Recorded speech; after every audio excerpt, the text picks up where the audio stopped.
All right, guys, real quick. One of the things I'm going to start doing is I'm kind of slammed with the video and phone consultations. They're going very well. I will get to everyone, I promise. But when I do the question and answer stuff, what I'm going to do from now on is once a week, if I pick your question to be read online during a live or just separate, I'm going to give one person per week one 30-minute session, video or phone consultation for free. Okay, so just keep that in mind. Keep the questions coming. I'm not ignoring them. But I wanted to answer this question that a couple of people asked this week. It was very, very similar in regards to the e-collar. Someone asked, when they're in that intermittent phase, remember, this is where everything's going to happen. This is where the dog learns how to respond without tools in the real world. That's the goal in that area, in that phase. But so many still struggle because they get caught up on the low level stuff, okay?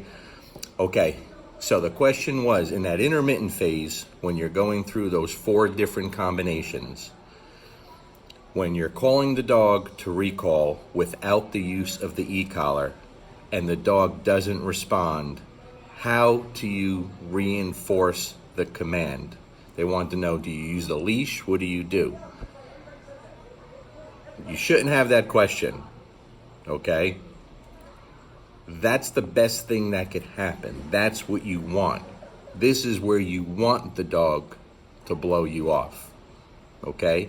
This is where, okay, let's just say you're going to recall the dog without the use of the e-collar, just verbal command, and the dog blows you off. First of all, that's letting you know there's something lacking in the training and the relationship right there. That's a big signal. Something is off. Why is your dog blowing you off? Secondly, this is a perfect opportunity to follow up with a tap on the e-collar to reinforce the command you just gave. And it should not be at the lowest level perceived.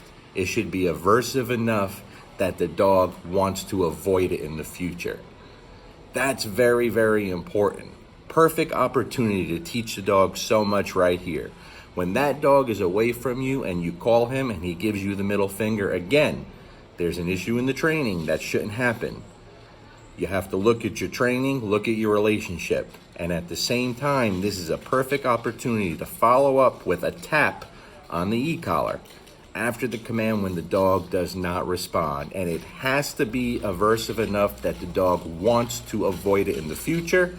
And the dog should know how to escape it very clearly. And you should be a very big part, the biggest part in teaching the dog how to do that. And if you take advantage of that opportunity, everything changes very, very quickly. Very, very quickly. But people are getting so caught up and confused on always implementing the e-collar on the lowest possible level. Well, you have to move past that. And although we start in the beginning teaching the dog how to escape it that way, you got to get out of that beginning phase, that conditioning phase, very, very fast. And when the dog gives you that opportunity in that intermittent phase, that's where everything changes. That's where the dog really starts to understand what is expected, because the end goal for all dogs should be the dog responds in the real world, off leash, no tools. That's it.